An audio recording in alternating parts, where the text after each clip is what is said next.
আর কোনো কিছু নয়।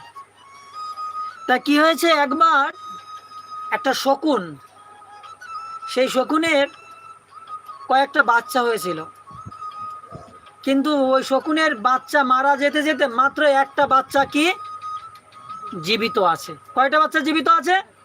একটা। এখন যে বাচ্চাটা জীবিত আছে সেই বাচ্চাটা তো শকুনের অনেক প্রিয় না? প্রিয় তো, অনেক প্রিয়। এখন একদিন ওই শকুনের বাচ্চা তার বাবাকে বলছে, ঠিক আছে, তার মাকে না, কাকে বলছে?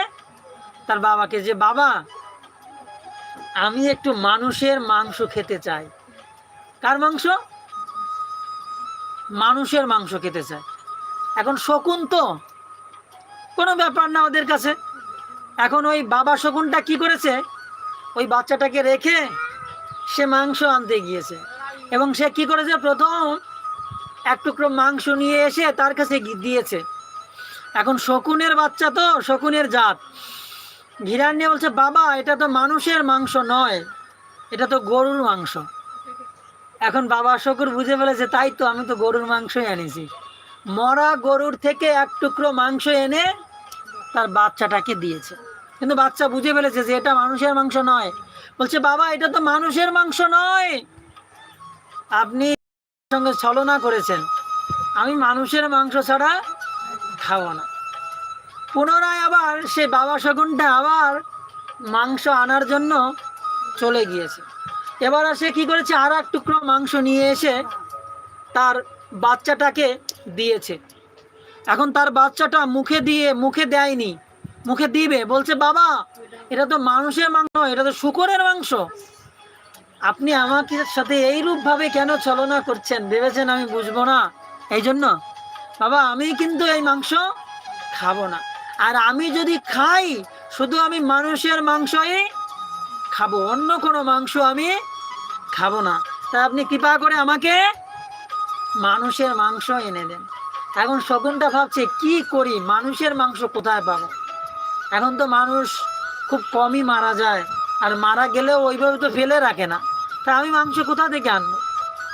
তখন কি করেছে, ওই শকুনটা শকুনের বুদ্ধি খাটিয়েছে। তখন ও কি করেছে, মুসলমানদের মসজিদের সামনে গিয়ে ওই শূকরের মাংসটা ফেলে দিয়েছে, আর হিন্দুদের মন্দিরের সামনে গিয়ে ওই গরুর মাংসের টুকরাটা ফেলে দিয়েছে।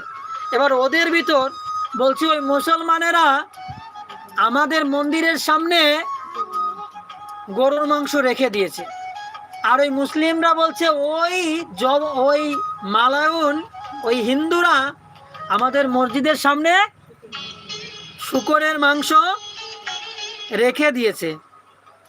এদের এত বড় সাহস! এখন কি করেছে, ওই হিন্দু আর মুসলমান মারামারি লেগেছে। এখন মারামারি লাগার ফলে এত মানুষ মারা গিয়েছে যে তাদেরকে পোড়ানো বা কবর দেওয়াও সম্ভব হয়নি। তাই তাদেরকে কেউ নদীতে ভাসিয়ে দিয়েছে, কেউ ফেলে রেখেছে বনে। তখন ওই শকুন কি করেছে, ওই মানুষের থেকে এক টুকরা মাংস নিয়ে কি করেছে, তার বাচ্চার কাছে নিয়ে গিয়েছে। এখন বাচ্চাটা, হ্যাঁ বাবা এবার ঠিক আছে, এটাই মানুষের কি মাংস। তখন ওই শকুনের বাচ্চাটা ওই মাংস খেয়ে খুবই কি আনন্দ পেয়েছে। তা দেখুন, এই সমাজে এরকম কিছু ব্যক্তি আছে, আপনাদের ভিতর